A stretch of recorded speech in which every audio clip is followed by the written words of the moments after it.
사랑하는 여러분, 여러분은 구원이 무엇이라고 생각하십니까?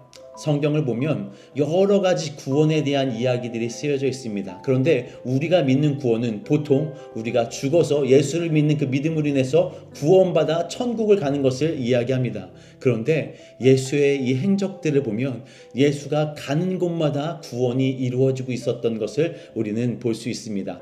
특별히 오늘 마가복음 5장에서는 세 명의 사람을 예수가 만나게 되고 그 세 명의 삶 가운데 구원을 베푸시는 예수의 놀라운 역사를 볼 수 있습니다.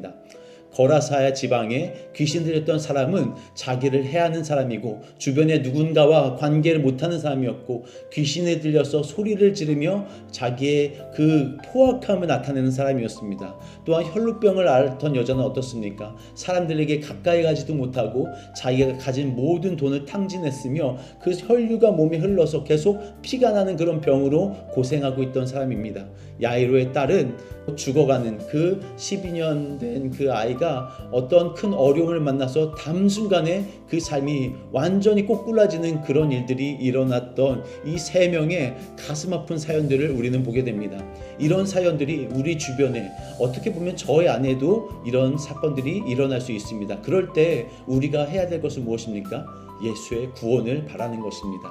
구원은 우리에게 즉각적으로 이루어지는 하나님의 그 선물이라고 말할 수 있습니다. 예수가 우리를 찾아오는 그 순간, 또 우리가 예수를 찾으러 가는 그 순간, 예수가 우리를 만난 그때에 우리는 하나님의 구원을 경험하는 것이죠.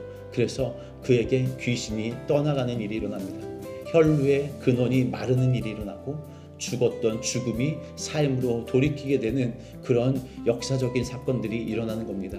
여러분의 삶 가운데 구원이 필요하지 않으십니까? 내 스스로가 너무나 자학되는 그런 일들은 혹시 없으십니까? 나의 릴레이션십 가운데, 나의 재정적인 문제 가운데, 어떤 병 가운데 여러분 놓여서 여러분의 삶이 누군가의 도움이 필요하진 않으십니까? 우리는 잠깐 한순간을 모면하는 것을 구원이라고 말하지 않습니다. 우리가 말하는 구원은 그 근원적인 것의 해결을 말씀하고 있는 것입니다. 같은 상황을 만났을 때 오늘은 기분이 좋았다가 내일 기분이 나쁜 것은 우리가 구원받는 것이 아닙니다. 오늘 내가 이 일을 해결할 수 있는데 내일은 이 일에서 넘어진다면 우리는 그것을 구원이라고 말하지 않을 것입니다. 누가 물에 빠졌는데 튜브를 던져주면서 네가 알아서 살아라고 말하는 것은 구원이 아닙니다. 그 사람을 끄집어내서 육지까지 데려다줘서 다시는 물에 빠지지 않게 하는, 죽음에 이르지 않게 하는 그것이 바로 구원인 것이죠. 예수가 그 일을 오늘 여러분 삶 가운데 행하실 것입니다.